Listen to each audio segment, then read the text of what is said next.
I am able to see your presentation. I am able to see you. And what about the organizers? They see you also?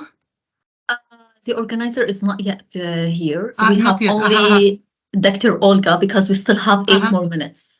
Yeah, but I think we are okay in our section 6, so hopefully everything will be okay. I am very sorry it happens that I have 2 meetings at the same Yeah, time. it's okay. For me, the same. I have a class, so I was supposed to postpone it like 30 minutes, Yeah. so that I can be able to be presenting today. It's fine that you are able to do, because I was preparing for the other meetings, and we have some serious troubles at the university, so I have maintained with it also. We have problems with the rector votes, and I am involved, so Yeah. it's a very hard period at the moment. But very nice conference here, very nice location.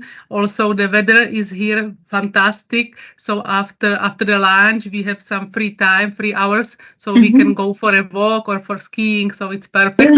Yeah, good that you're enjoying.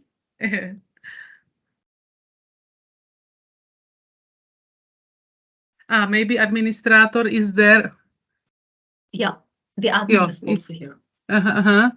yeah, Yes. it seems everything is okay.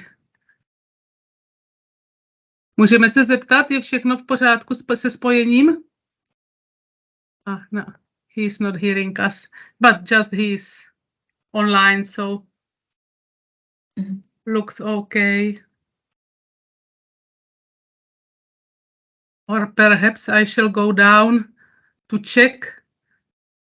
We will see. Yeah.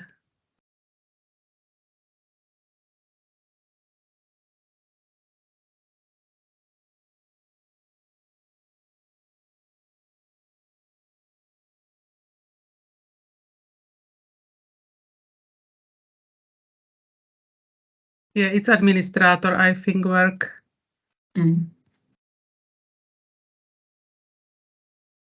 At the moment, still down is a coffee break.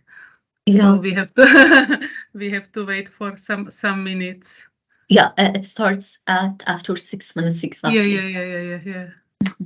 And they were punctual, quite punctual here at the conference. So hopefully it will be the same case now. Yeah, hopefully. Because you are like the timing for me, it's very important. You are lectures and the students are waiting for you at the moment. I told them my class it starts at 1:30. Now it's 1:34, so I just told them that we will start at 2:10 later on. p.m. Yeah. So I announced it already for them, and they should be waiting.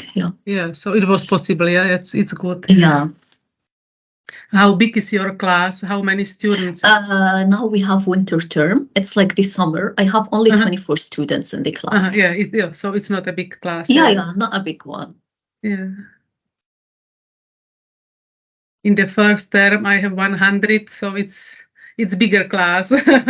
But first term students. 100. It's first very year difficult. students, Difficult to teach if you are like.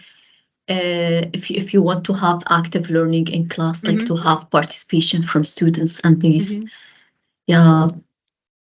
Very, very difficult. I all the time ask them, speak with me, communicate with me, but they are very shy.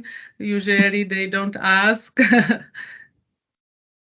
Yeah, students after the pandemic, they became more like introvert, and they are like with themselves only. They need like you feel like you need to put lots of effort for them to communicate and cooperate with you. I have to push them to communicate and Definitely. to cooperate. Yeah. And it takes 2-3 months before they start to communicate. Yeah, the first 2-3 months in the first year they are very hard. Now it's better. Yeah. Because it's the end of the semester and the exams starts at my university. How many courses do you teach?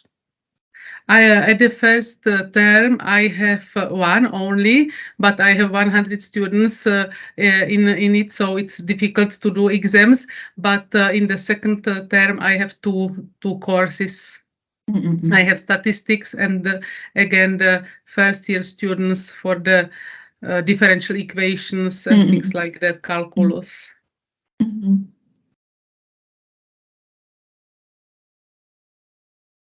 So the load for the professor is 3 courses per year? It depends. It depends how the situation is at the department. Usually, I have this 3 courses per year or 4. Depends. Mm-mm. Oh, okay. Here we have 4 per semester. Like I have to teach eight courses per 8 sections per year.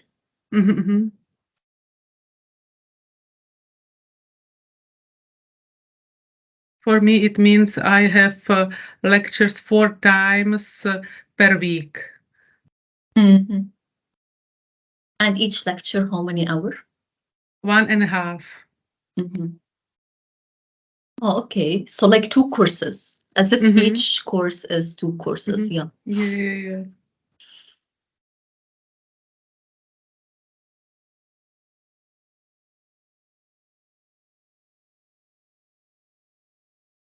So after you finish, I will again go back to the previous conference. It's from the mathematics journal. It's the editorial board conference. So it's important also. So I have to be in the middle. Yeah. Of both. So you're now in a conference room? Yeah, I am at a conference, but at the moment I am at the hotel room because to be able to speak and not to disturb the other participants. Okay, now just like to make sure that the other people that they will be attending, they will be online with us, Yeah, or no. They are present. They are sitting downstairs in the room, in the conference room. But okay, perfect. some are online, but only a few are online. The majority is present in the room. Oh, okay, perfect.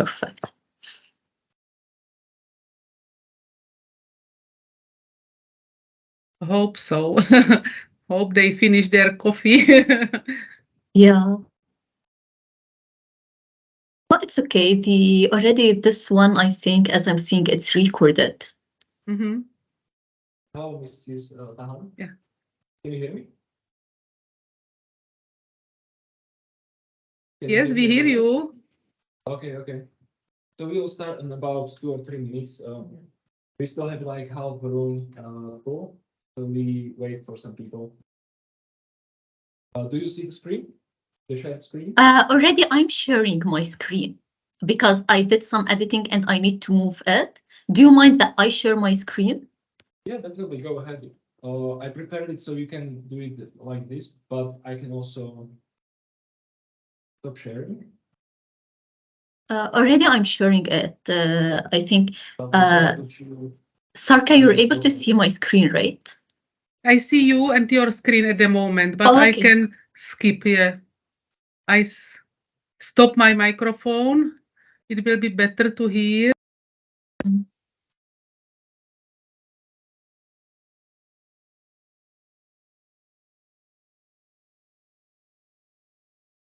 Could you move a slide just as a check? Yeah, I can move my slides. Okay.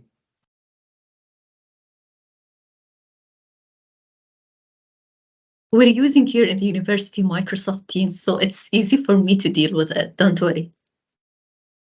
Yeah, but then we don't see it on the screen here, big screen on display. So I think I have to share. But you can take the control and you can control the presentation. Oh, let me check. How can I take the control? You will give me the control? Yeah. Once you stop sharing, I can start sharing. Oh, okay. So I'll stop sharing now.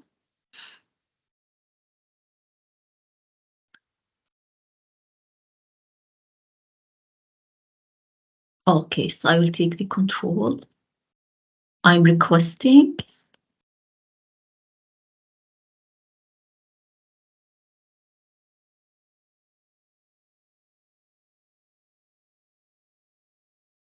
Okay, I allowed you, so now we are both there, and now you can start, you can check if it's working. I'm not able to move it. Now? I'm not able to move it. You're the one that is moving, or no, I'm not moving. That's me. Oh, okay, I'm not able to move it.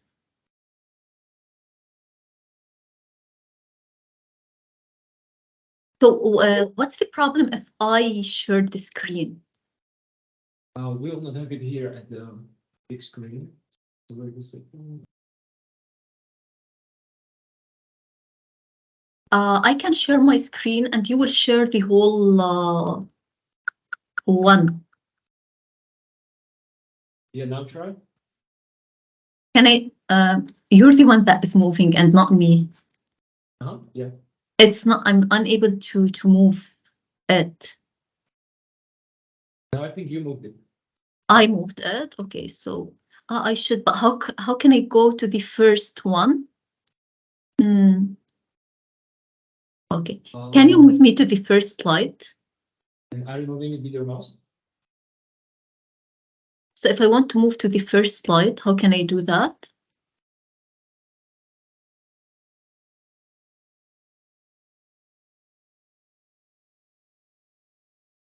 Okay, let me just try. Okay, can you move to the first slide? With your arrows, mouse on the left side. Very left side. Okay, left side. No, it's not moving. This is the left side. So you are able to move it just in one direction. yeah, I'm moving it. This left side. Let me check. Okay. Okay. Super. Yes, it's moving. Okay, should we start? We can start it. Yeah, if you want. Okay. So, Yeah, okay, perfect. Okay. I was honored to be the chair of this session, and the first presentation is given by two ladies with the name of the presenter from Abu Dhabi University of from Slovakia. The second, Sarka, as far as I know, she's from the University in Mikolaj.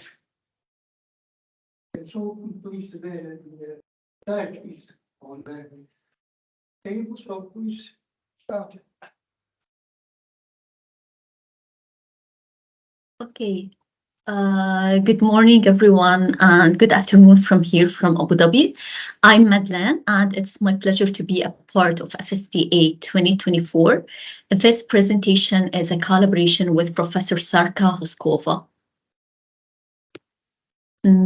I'm unable to move it. Could you please give me the control again?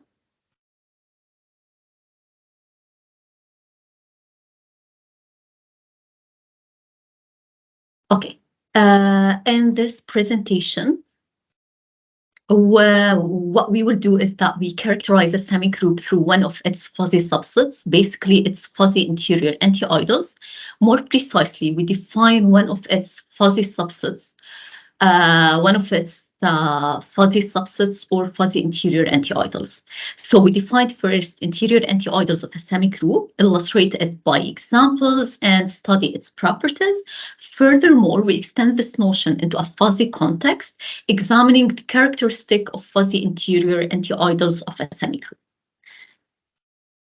What we will do, first we'll start with a brief introduction, including the motivation of the study. Then we will talk a little bit about fuzzy sets, anti-idol theory in semigroups, and then we will move to our main part of this presentation, which is fuzzy interior anti-idols of a semigroup, and then we will end with a conclusion and some future research directions. Please, if you have a question or any comment, just stop me and ask it. So let's get started. As we know that the motivation behind fuzzy sets lies in addressing the limitation of classical set theory, which assumes that every element, either it belongs or it doesn't belong. So in 1965, Zadi extended traditional set theory to handle situations where membership is not a crisp binary concept, but rather it exists on a continuum. As an example, if we consider the fuzzy relation is tall, in a fuzzy set, instead of saying that this guy is tall and this person is not tall, we could assign a degree of membership to the fuzzy set tall for each individual, reflecting how tall they are on a scale from 0 to 1. On the other hand, semigroups are algebraic structures that generalize the concept of a group. While groups require lots of axioms or lots of conditions to be satisfied, starting from the existence of inverses and the identity, semigroups only need an associative binary operation. Studying semigroups help mathematicians understand the fundamental algebraic structures and their properties. Traditional algebraic structures, they operate with crisp elements and precise operations, whereas fuzzy algebraic structures, which we will talk about it in a while, it extends these classical structures to deal with elements and operations that are fuzzy or imprecise. As we said before, that in 1965, the concept of fuzzy sets have been initiated by Zadi, and then it attracted considerable attention from both scholars and practitioners, leading to advancement across various scientific domains. A link between fuzzy sets and algebraic structures was initiated by Rosenfeld in 1971 when he introduced fuzzy group and studied it. Later on, many algebraists or pure mathematicians, they took this direction and they studied the relationship between fuzzy sets and various algebraic structures and hyperstructures. So the study of algebraic structures typically involves examining specific subsets, and in the case of semigroups, these subsets, along with their fuzzification, as we said before, they were studied like left-right ideals and left-right filters. As we said, fuzzy sets, they deal with uncertain, imprecise information, and we can introduce or we can define it as we have a set, we have a membership function. Each element in the set, we are giving it a membership function that is in the real unit interval. The intersection of two fuzzy sets is given in this way, where this notation is the minimum between these two values.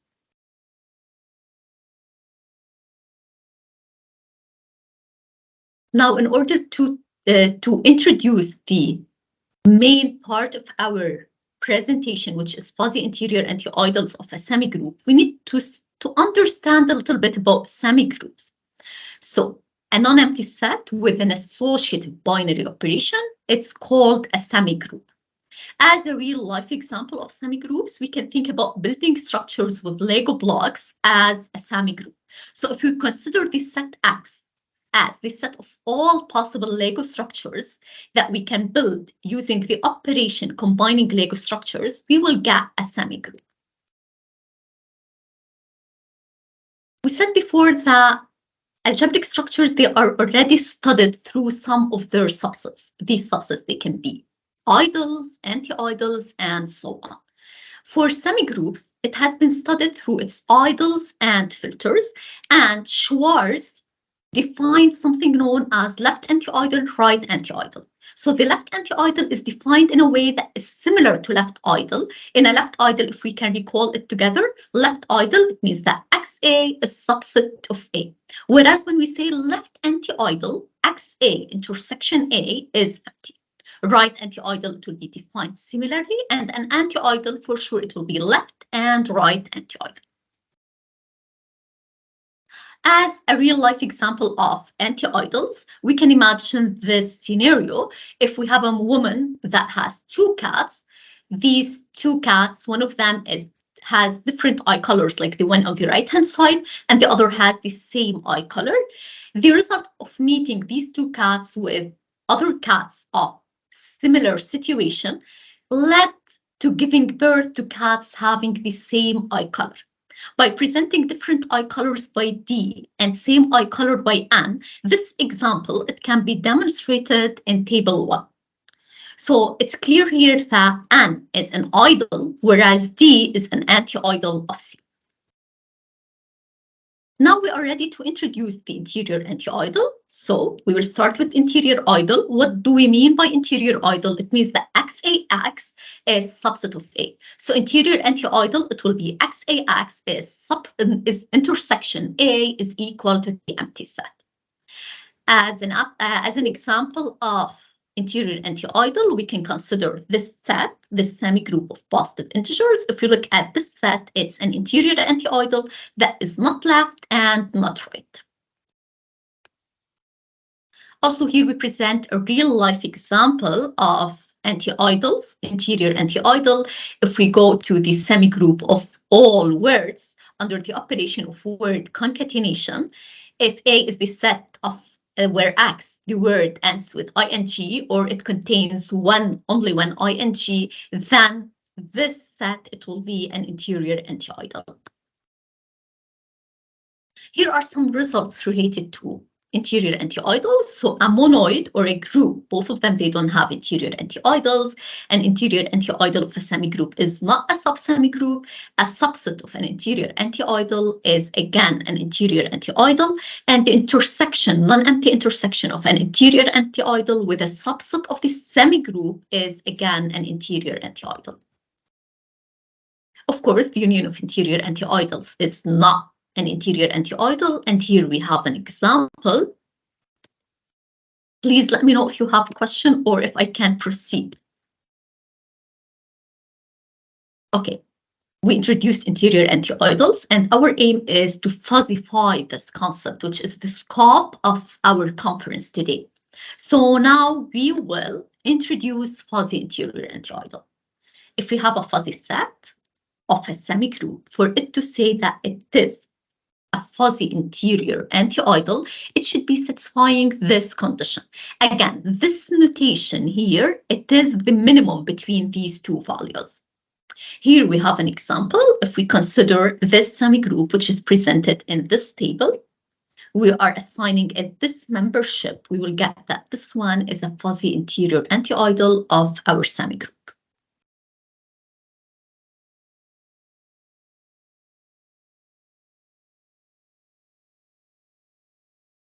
Okay, it's not moving. Can you please move it a little bit for me? Okay, one more. Now, here we have a very important theorem. We have a link between fuzzy interior anti-idols and interior anti-idols. We are saying that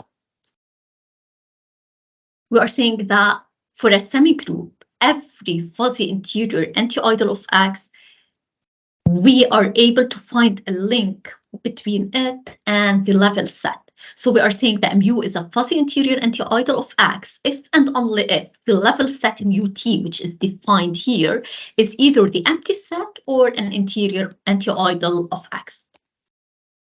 Here we have also an application for this theorem.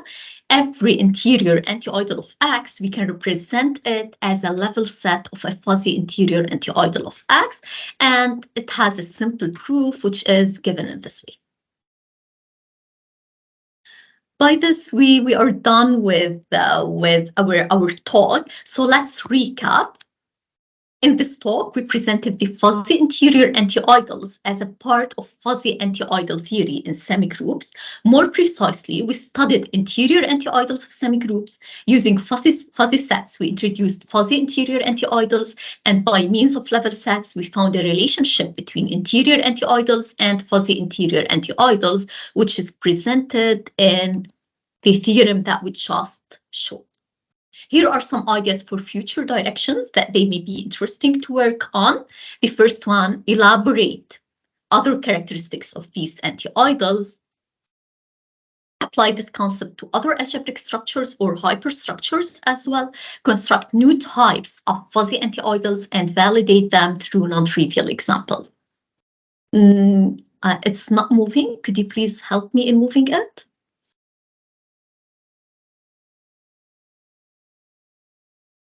Are you hearing me? Because it's not moving.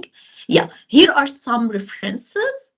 And this is me from Abu Dhabi University, and this is Professor Sarka from University of Defense, Czech Republic. This work, as we said before, it's a collaboration between us. Thank you so much. I do hope that you found the talk helpful, and please let me know if you have questions. Feel free to ask them right now, or I would love to hear from you through my professional pages, LinkedIn, ResearchGate, and through my email. Thank you so much. Thank you.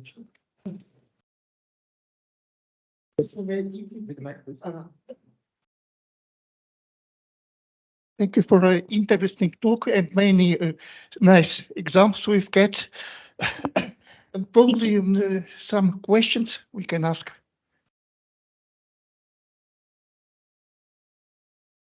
Do you think about possibility to consider not fuzzy sets in a classical way where mappings are into unit interval, but more general when mappings are into some lattice L?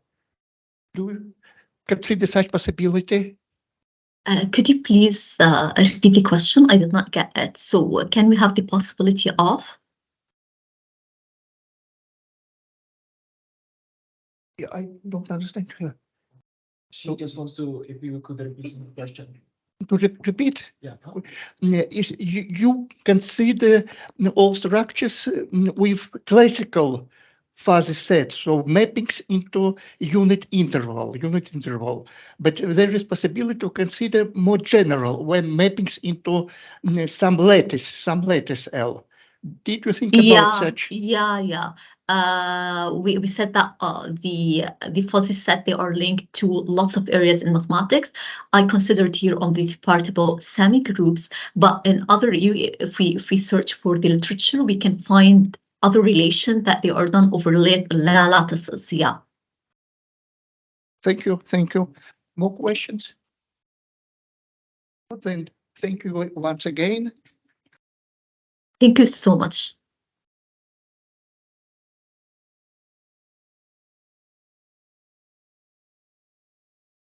You're muted, Sarka. You're muted. Ah. Yeah.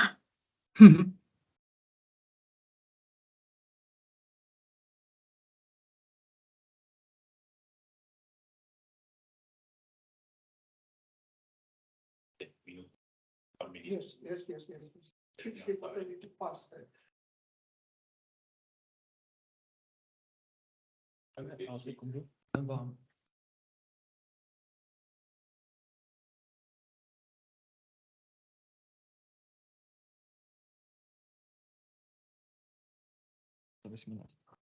Bych nesakopal. Můžeš si to dělat potom.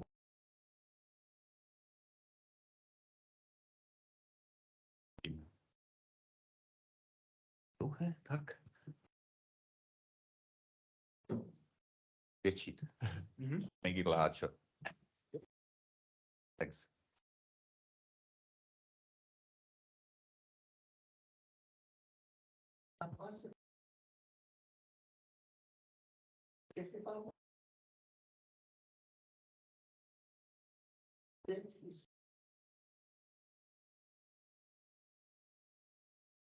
Thanks for the introduction. As you can see, there are 3 names. At the beginning, there were only 2, and Michal Botur has joined to our small group. So the aim of the talk is to do something unsharp to something what is sharp. That means we will use orthomodel lattices complete ones to construct involutive quantal, which is a fully unsharp structure. So first I have to thank not only the organizers, but also to some projects which supported us, and that are Wissenschaftfonds, Gatschel, and Thatcher. And let me now go to quick introduction to the motivation of the work. In fact, we have been looking at the papers by Hönen and Jacobs concerning Dagger kernel categories. And this is a kind of categorical language for quantum logic. And you should recall that a Dagger on a category is a kind of implementing conservation of information, that the information stays, that the information does not go away. And as I said, we were motivated by the work by Jacobs. And what is the aim of the talk? We will show that the category of complete orthomodel lattices is a Dagger kernel category. We will describe a little bit of the structure. That means arbitrary Dagger byproducts and also free objects. And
so this notion again.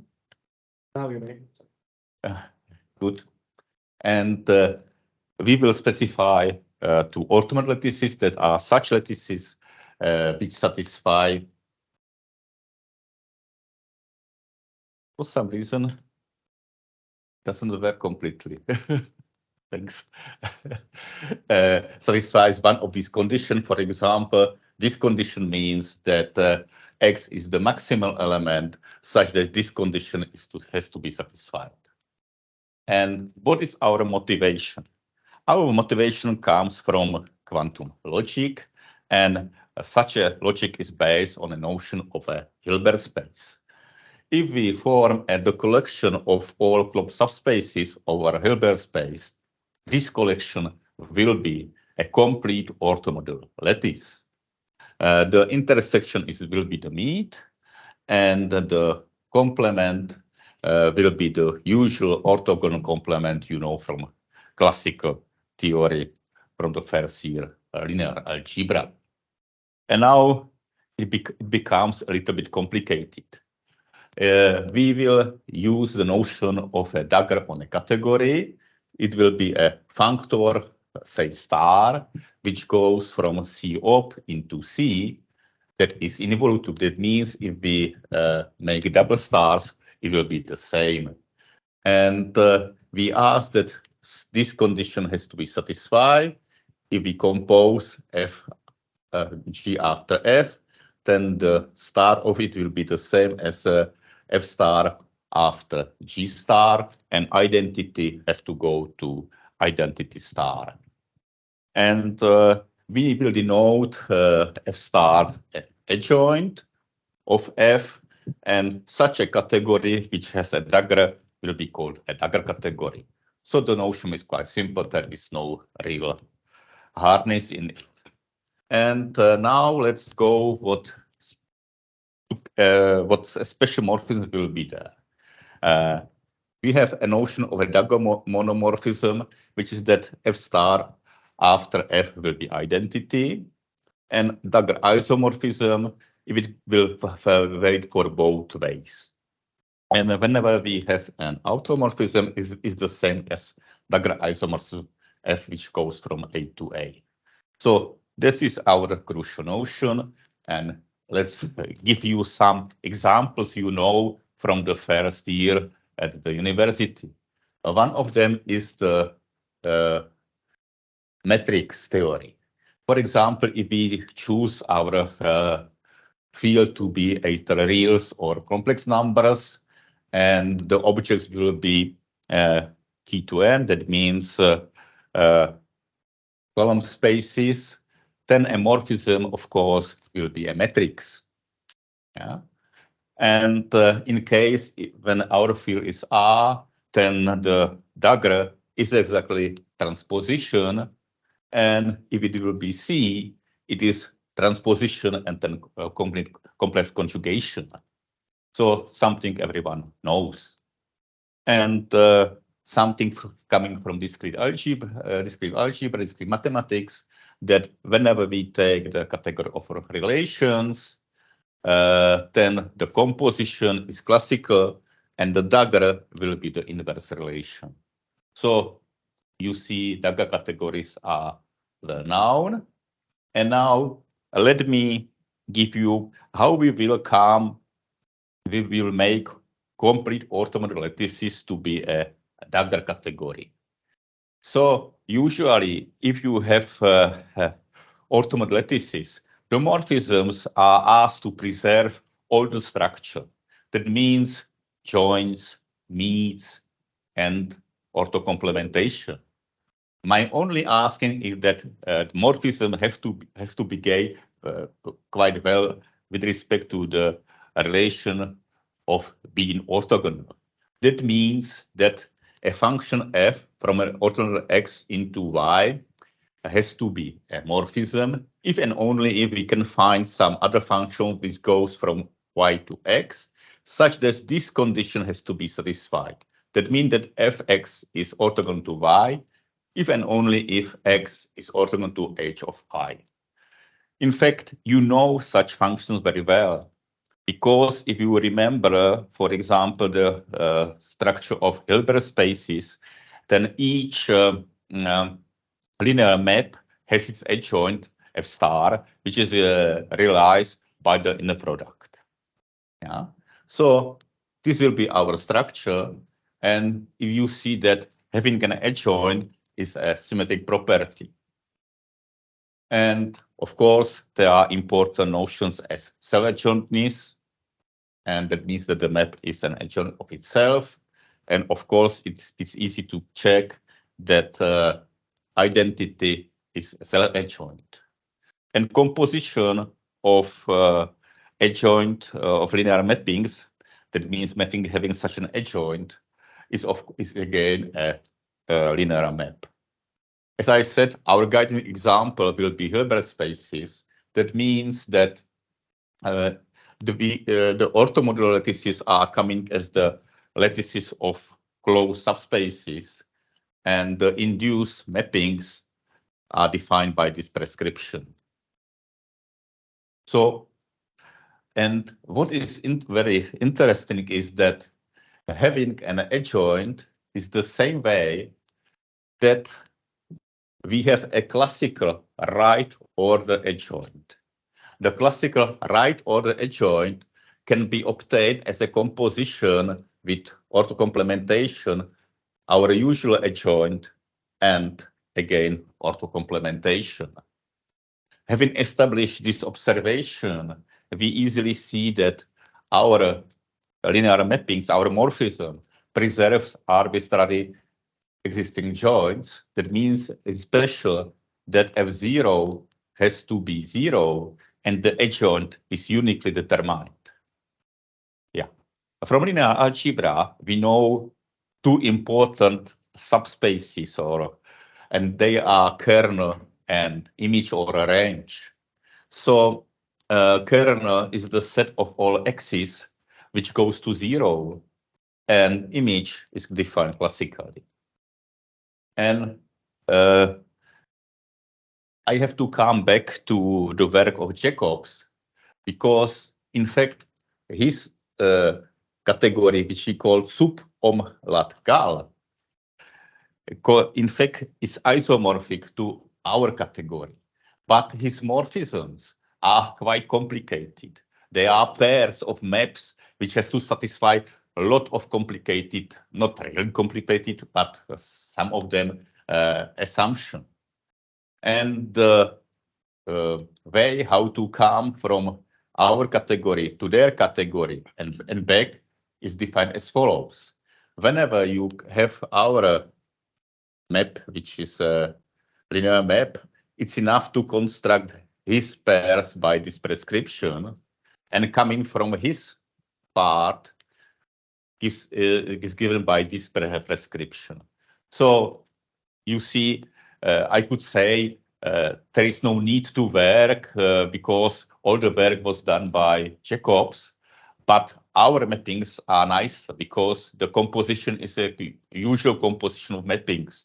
So it's a good opportunity to establish the result in our setting.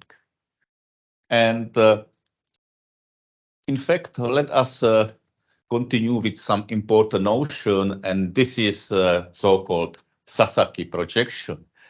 It is a classical mapping which goes from orthogonal lattice to itself, and whenever we pick up some special element, say A, then we define this prescription and call it Sasaki projection. And it was shown by a lot of people. For example, I have taken paper by Lindenhovius and Vettlein that this map has these 4 properties. In fact, it says nothing else that our map will be that every Sasaki projection will be self-adjoint and idempotent. So it's a very nice mapping with respect to our category. And having this, we can establish the notion of, say, sub-objects. That means we have dagomorphisms, which goes from principal ideals into X, and inclusion is defined by this prescription, and the adjunction by this one that uses Sasaki projection. And what we can then show that, as usually we know from linear algebra, that the kernel have the same structure. Also, in this way, the kernel will be a complete orthomodular lattice. Let's go further. What we will need as well is that our category has a 0 object. That means it's a 1-element orthomodular lattice, and for each orthomodular lattice we have inclusion, which goes from 0 to X and back. So our category has 0 object. What we will need as well is the notion of kernel. What is the kernel? Let us pick some some arbitrary morphism A, F, which goes from A to B, and what will a kernel? It will be a orthomodular lattice K in our setting with a map K, such that the composition with F gives us 0 morphism. And whenever we take another, say, object M, and map M which goes from to here, such that this composition will be 0, then we can uniquely factorize from M into K. That's the definition of a kernel. We are in the Dagger kernel motivation, so we need to use some strong notion. First of all, we will need to introduce a notion of a weak Dagger kernel. That means that we ask that the factorization will be done by the composition K star after M. And we do not ask uniqueness. Yeah. So it's the same way, but we have chosen a special factorization.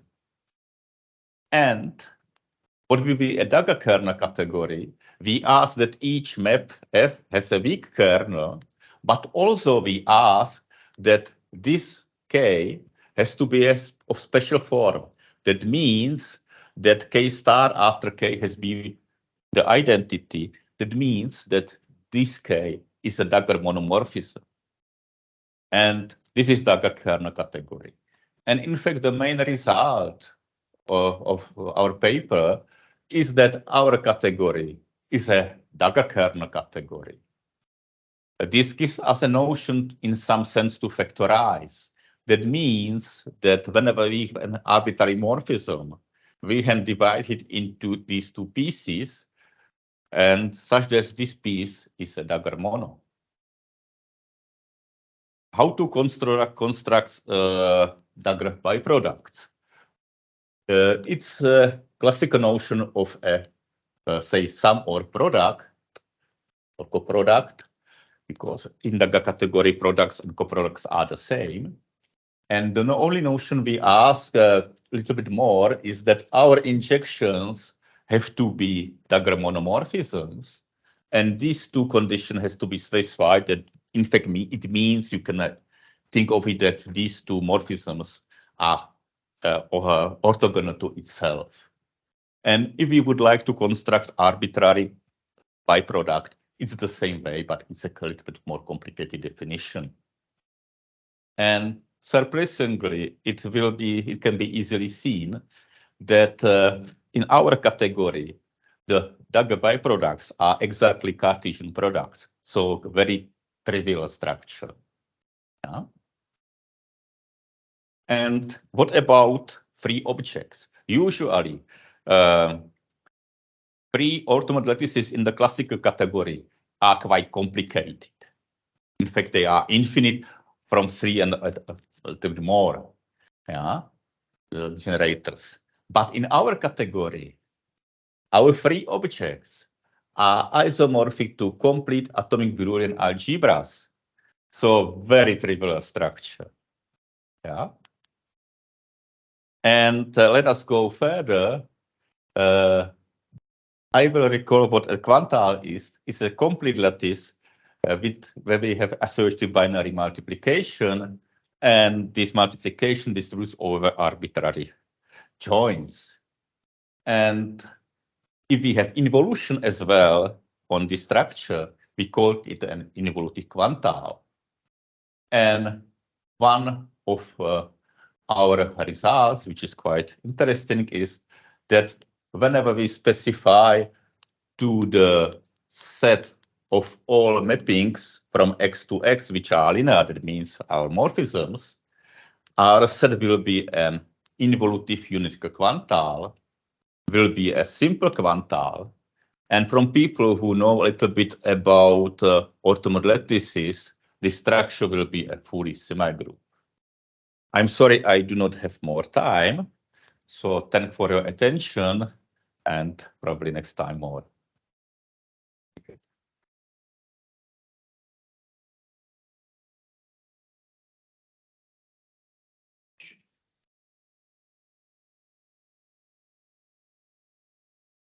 I have some questions, but I think better to discuss it. Yeah. Later. Yeah. Yeah. We also do not have almost much time because it's almost 20.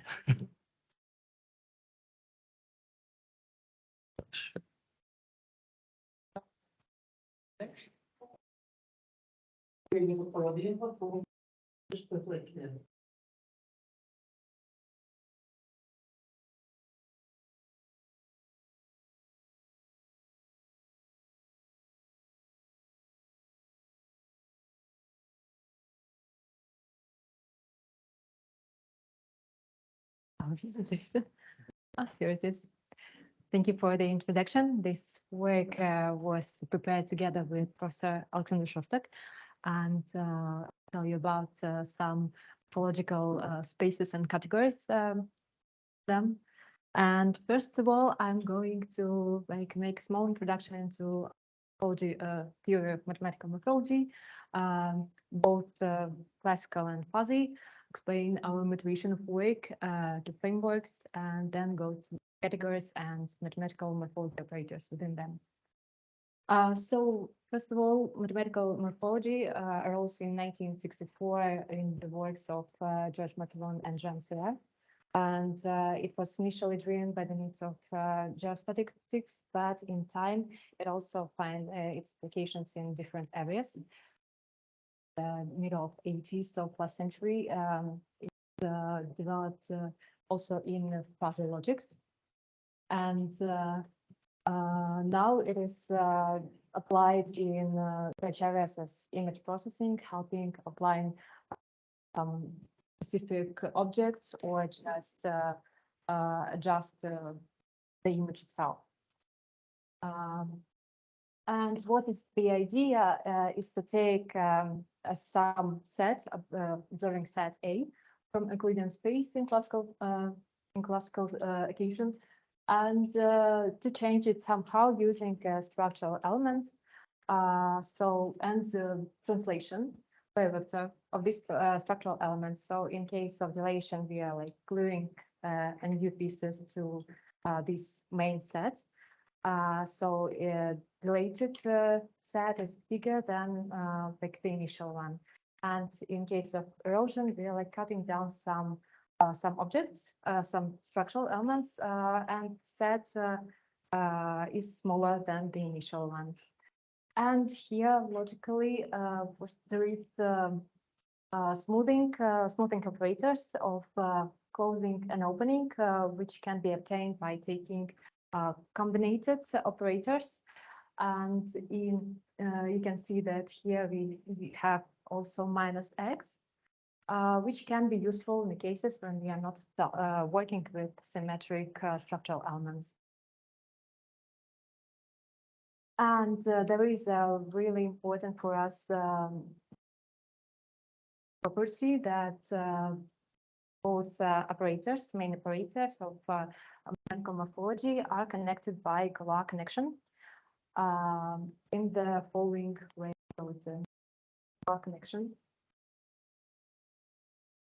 And also the classical definition can be transformed, like can be described in weddings, which can help us to see like this smooth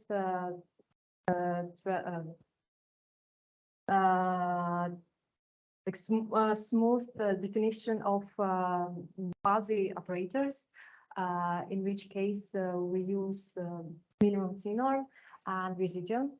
And these definitions were given in the work of the Baetz and co-workers. So taking into account, taking the base as a base, this connection between dilation and erosion, many researchers find like an interest to develop some abstract general approach, algebraic approach, and which came to taking two partially ordered sets and making dilation to work for lattice cell 1 to cell 2, and in opposite for erosion, and form an adjunction, which you can see. And these mappings are now abstract dilations and abstract erosion. And okay, this approach, of course, gives us advantages, like it is includes ability to one morphological context, another, which mean by lattices, spaces, and also allows consider operators between morphological spaces. But what is like can be outlined like an advantage here is that there are hidden a role of structural elements and structural linear structure, which hence leads to the problems with practical applications. That's why for our work we decided to take to develop a general also general algebraic approach on the base of linear structure, taking into account these structural elements. And the advantages that we can see here that will arose that these we still have a possibility to use mappings between morphological spaces, possibility to transform spaces, and to make operations in spaces.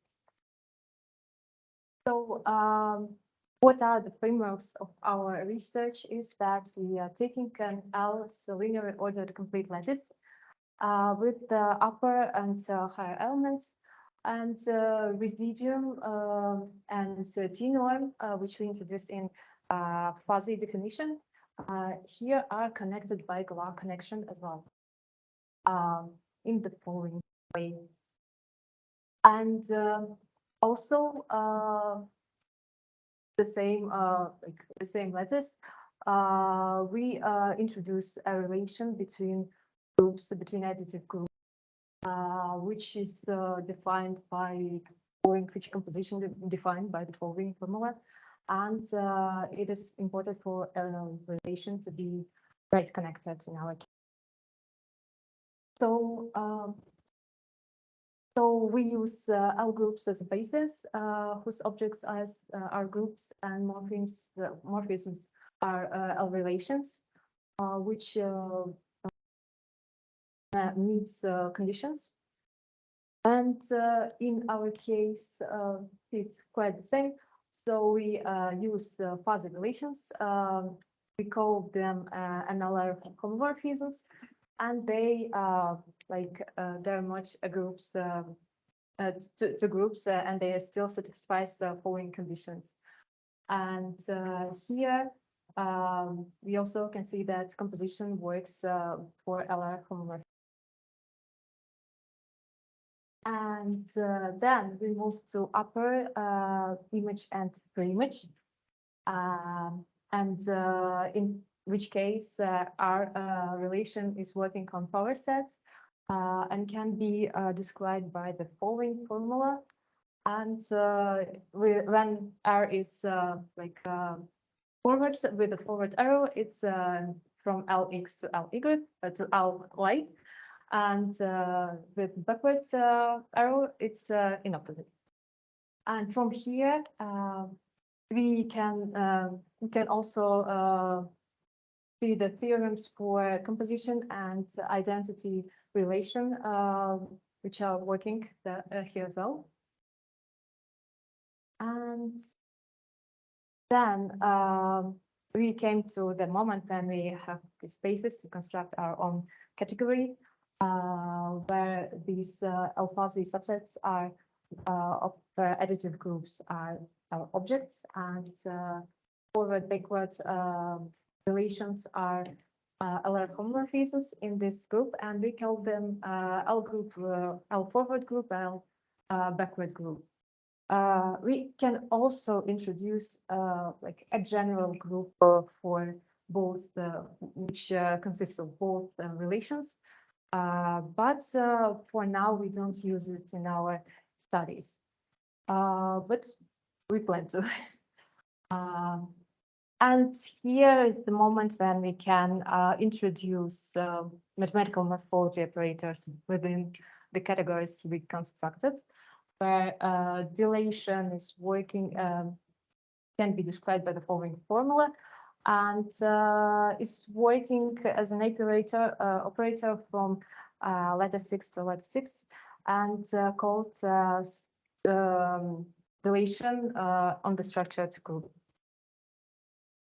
So here what we can see is that with setting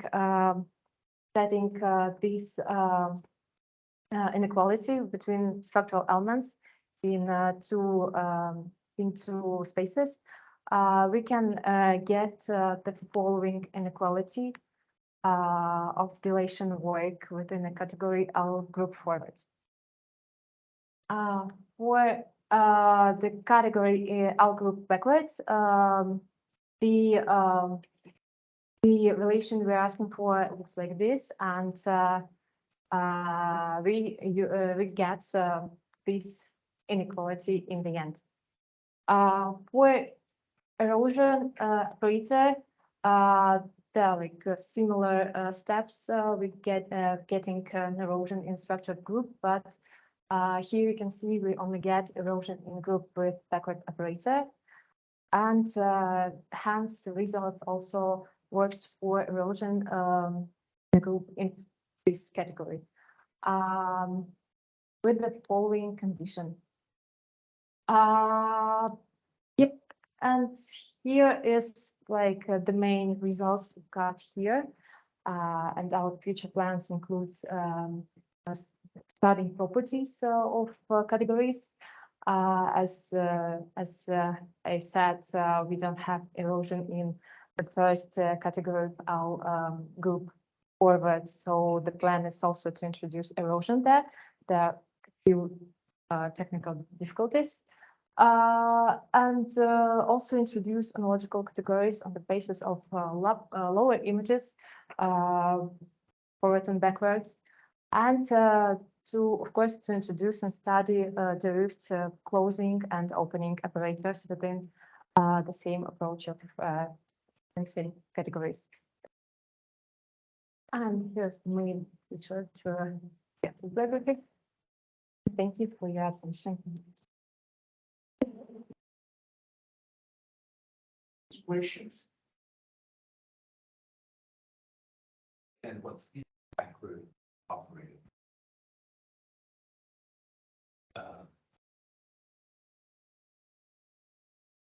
Sorry, you mean here? Yeah. Here's the backwards operator is like relation process that's working from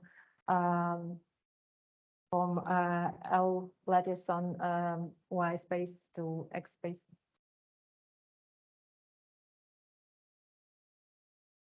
So then they comment if R is a function with its image and image.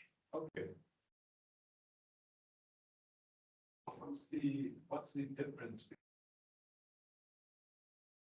this and L fuzzy mathematical?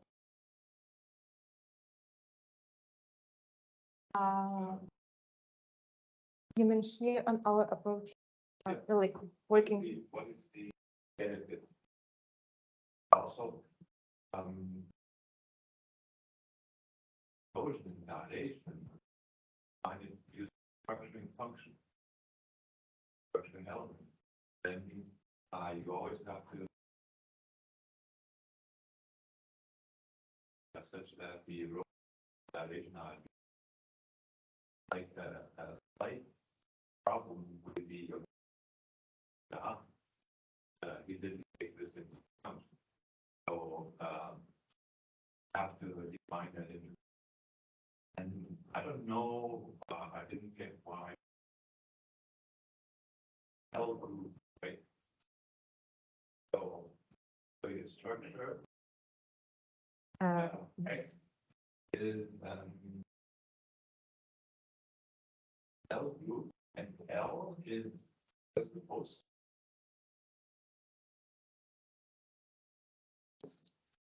For L group. It's a lattice point group. Groups are ordinary groups. Yeah, L groups means are, that- but L group, Means that categories, so relations are L relations. The groups are ordinary groups. well, it's not a function, because usually when you, usually when you speak of an L group, you lattice order. But it's not, the elements are weighty. Using big patterns. Yes, and that's why I don't understand what the difference is between this and L fuzzy. No, but groups are ordinary groups. Yeah, groups are ordinary, but usually say L group, when Burkhoff refers to an L group, he speaks of a lattice order group. That's the way. But if you call Q group, the Q is our hating Okay, it's just Yeah, it's the notation. Yes. Because usually it means L group usually means lattice order. That should be chosen, not the letter than Yes, about L groups as quasi groups. But these are not quasi groups, they are usual groups. Yes. For group terminology is not. Yeah, just have a group structure on. Yeah, the multiples are something else. Yeah, of course, yeah. Okay. Thank And then you for your comment. L for you is an offset. Linear order probably the painting on cheaper I think. Why does it have to be? This was the maybe L is partial ordered, no, linear ordered, in our case, linear ordered. Yeah. There are ideas to generalize to more general, but in our case, it is linearly ordered. Well. But why do you need it to be linearly ordered? It will be nice results. Yeah. It should be without, of course, but for proving results, we need it. We know what it. But you can show one of the first slides where. Yes, the next. Yes, we need implication. To with erosion, we need implication. And that we cannot do for any application. Can do in this application. For some general cases, but the negative rate we cannot do for any. Because we need idempotency. Operator.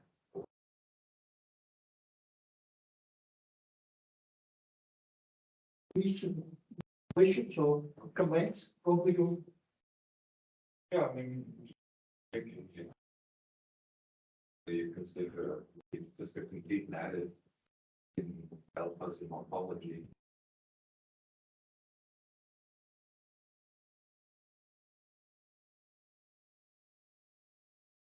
But need a change. So, well, let's discuss that, you know.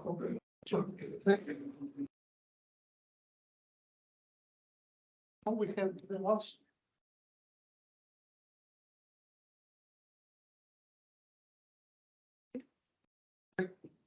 Counting funding subgroups.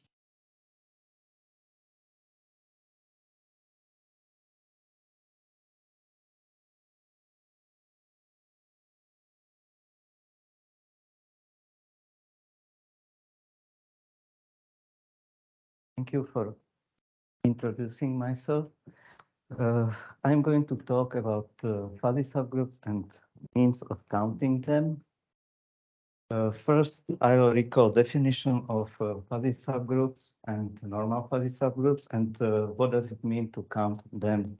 Then I will speak about original motivation for my research. And this motivation is connected to the class of U6N.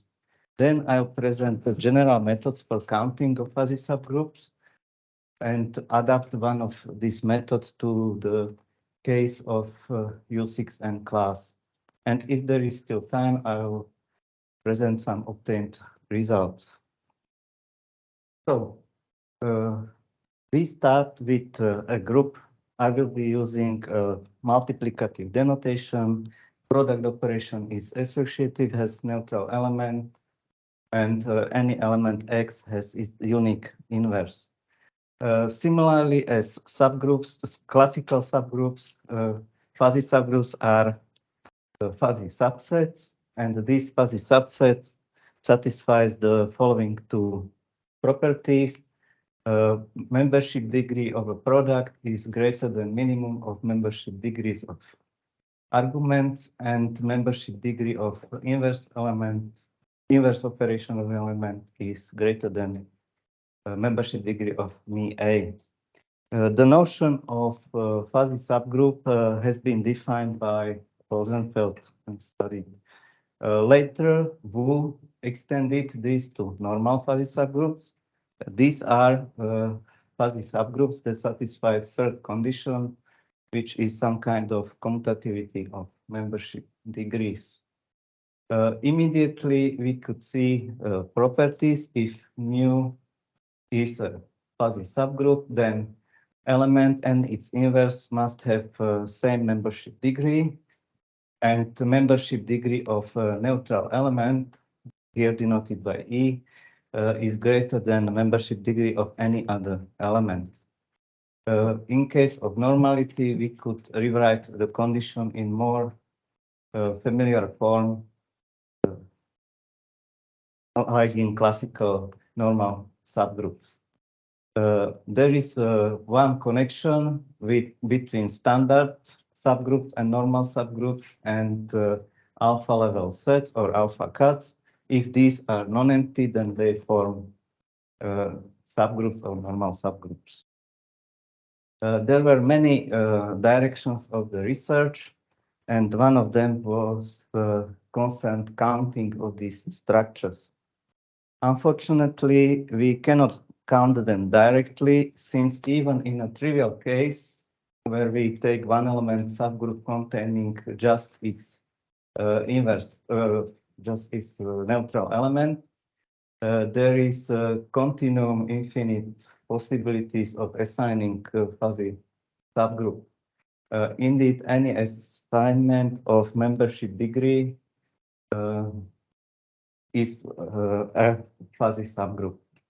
Instead of it, we consider certain relations of equivalence, and to say that there is certain amount of fuzzy subgroups of a certain group, we compute the number of classes of equivalence with respect to this relation. In my talk, I will be using the following relation of equivalence, which has been defined earlier, but used also in the work of Tanasiano and Bentea. And it's defined that two fuzzy subgroups are equivalent if and only if there mutually preserve strict membership degree. So whenever there are two elements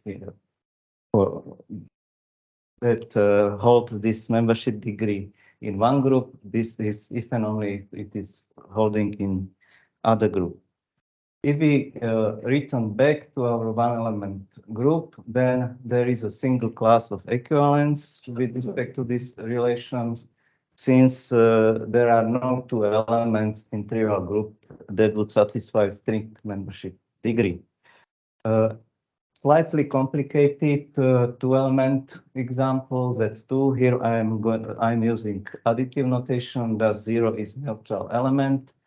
We have precisely two classes. Either both elements have same membership degree, or membership degree are distinct. And since the neutral element must have higher membership degree, then there is a strict relation among them. Historically, there was older definition used in the works of Maravi and Makamba, which is slightly complicated, and it adds, besides this condition of mutual strict membership degree preservance, supports of these subgroups must be same.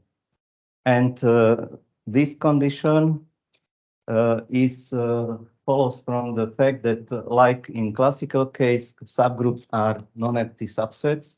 So without loss of generality, we could assign neutral element the highest degree from 0 1 element, highest value from 0 1 element. How the situation changes for one element subgroup, there is still one class of equivalence. However, for the Z2, there are three classes of equivalence.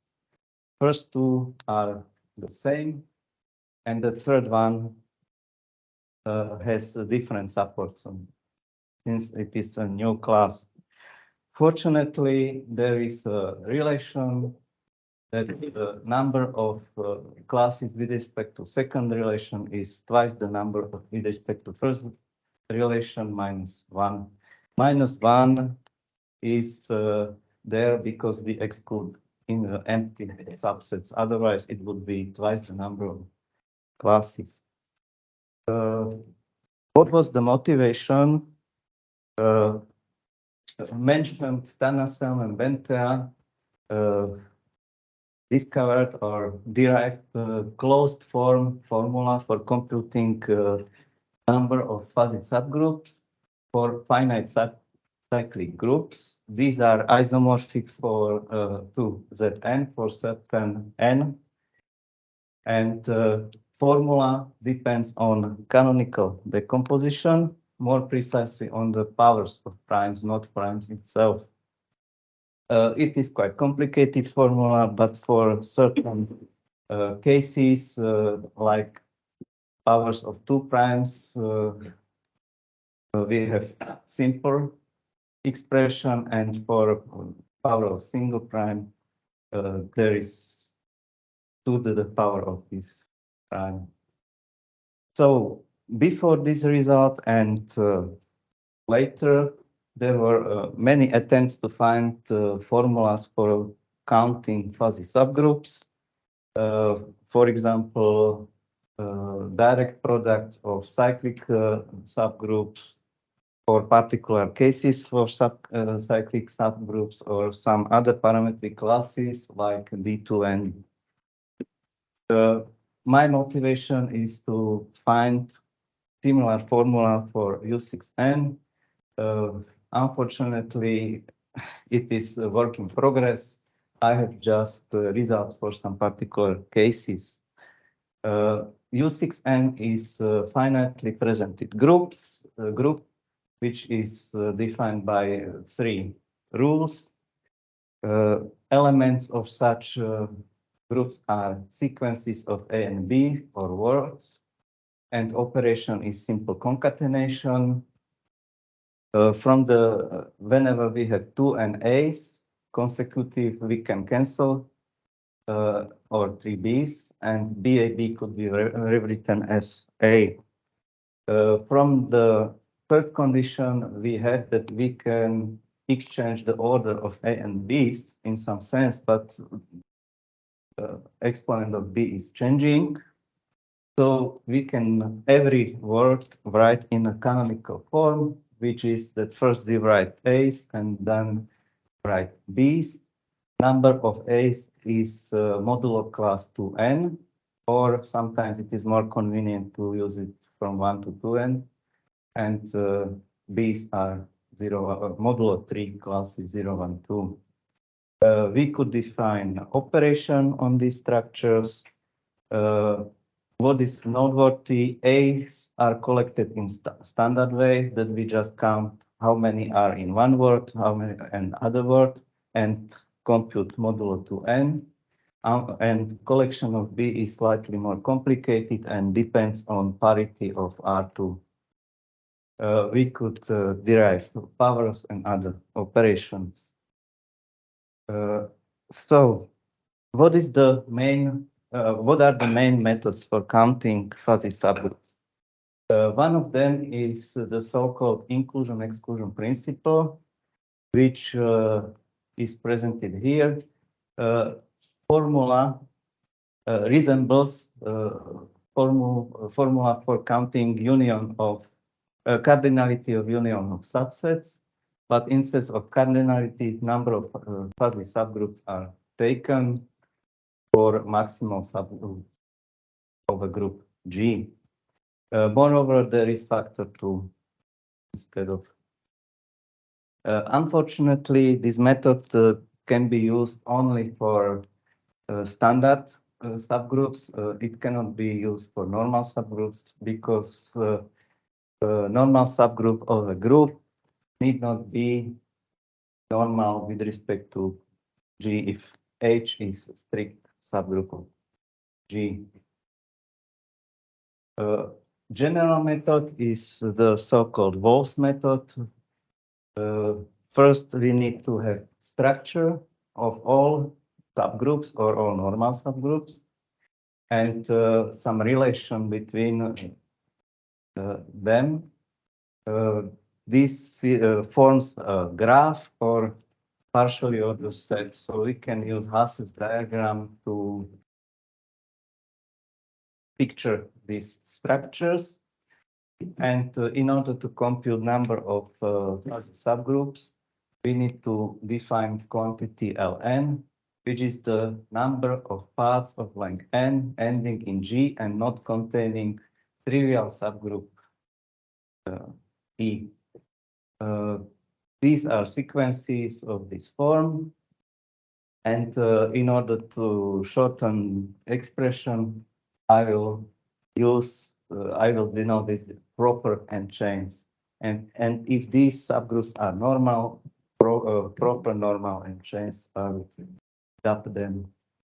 Then for the number of fuzzy subgroups, we obtain the following formula. So in order to adapt this Wolf method to the case of U6N, we need to have three ingredients. First, we need to have structure of subgroups. Then we need to have this relation or order between being subgroup. And third, the means to find these counts of proper n chains. From theory, we have that there are two kinds of subgroups of U6N, subgroup with two generators and subgroup with one generator, which are cyclic. R must divide to N. Unfortunately, if we would list these for all divisors of 2N, then some would repeat. So certain group have more than one representation. So we need to trim this list, and the lemma presents the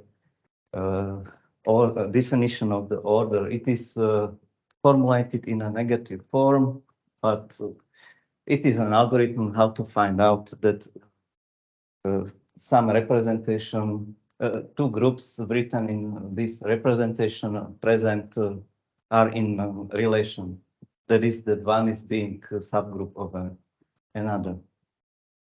So to obtain mutually exclusive elements, we have the following theorem. Subgroups a to the power t and a to the power t and b are listed for all divisors, and these kinds are listed just for all odd divisors of 2n, or for even divisors there must be that 3 divides 2n over t. Having all subgroups, we could use simple combination and find which of them are normal subgroups. And we obtain the following results, that A, T, and B are there for all divisors of 2n, and A to the power of T just for even divisors of 2n. So we need to have third component, and this is to find a number of proper n chains. So we start with the set SG star G, which contains all subgroups and excluding trivial one element subgroup. We have this order relation. Gj is strict subgroup of Gk, meaning for obtaining the number of proper n chains, we could use dynamical programming and define quantity Lijj, which represents the number of proper I chains starting in a subgroup Gj. Having this quantity, we could derive the proper I plus 1 chains by the following formula. We have some boundary conditions, and number of proper n chains are just summing this quantity through all elements of this SG star G. A similar situation is for the case of normal subgroups, but we change graph. Instead of all subgroups, we use just normal subgroups. This relation is same as being subgroup, and the dynamical programming part is same.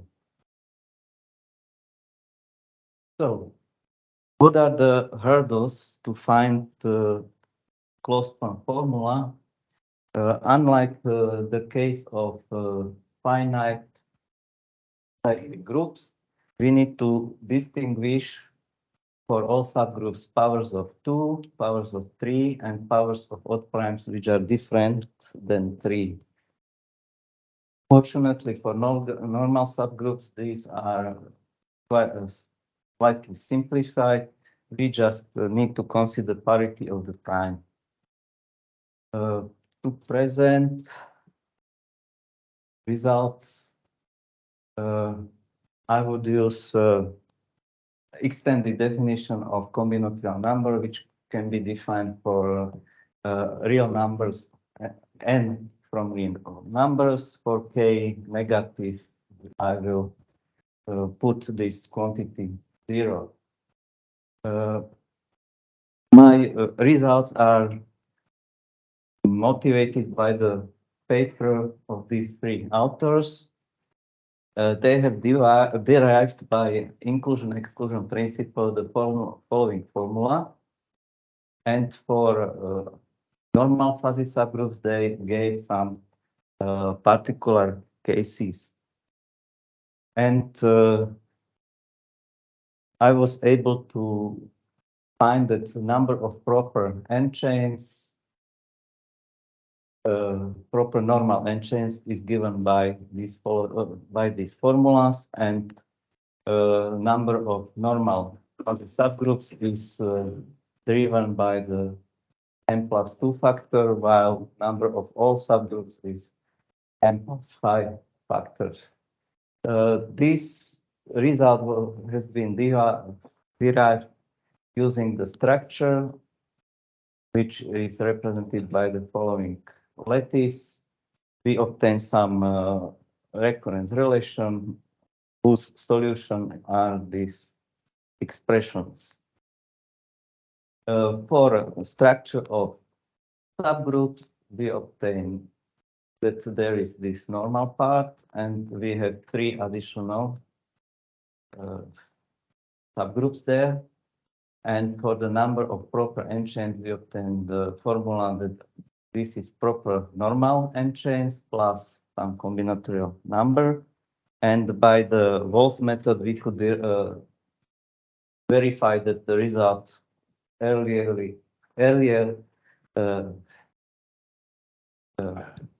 derived by Ardekani, by these three authors is the same. Moreover, for the case of 3 to the power of m, these three authors gave the following recurrent relation and computed this quantity for Z9 times Z3.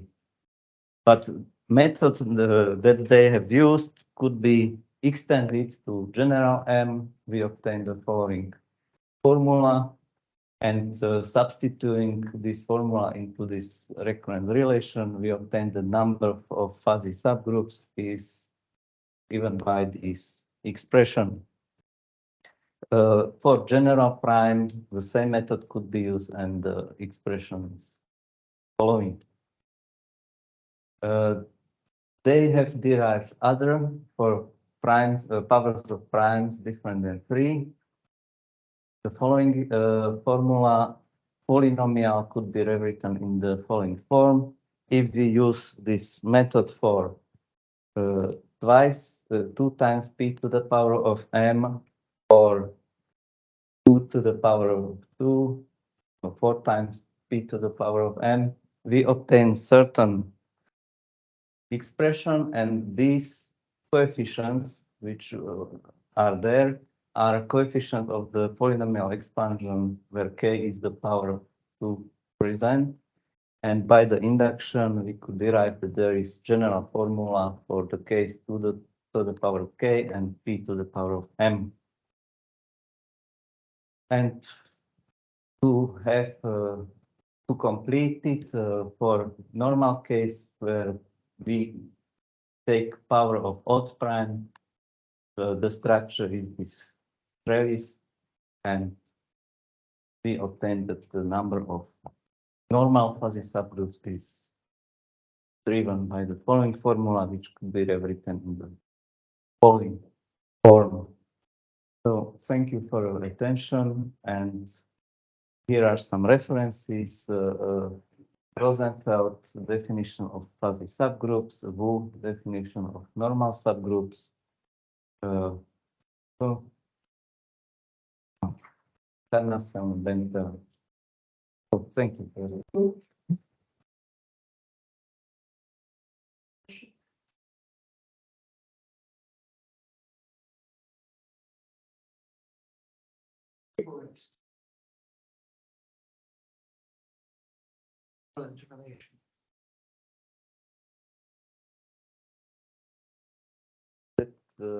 There must be, whenever it is strict membership degree in one group, this equans relation actually is connected that this alpha level sets distinguish. So it diminishes the number of possibilities. Yeah, This is your main idea. yeah, number of classes of equans with respect to certain relation of class. Otherwise, it will be always. Otherwise, it would be always infinite continuum. Questions? I have a stupid question about this open to specific. Yes. So it's a combinatorial. It's combinatorial.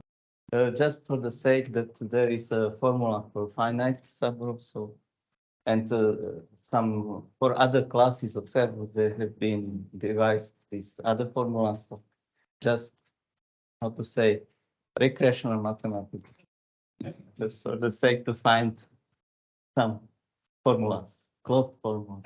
You have much work. Yeah. Actually, I have many more results, but I have just, yeah. Here is a summary. Questions or remarks? Thank you.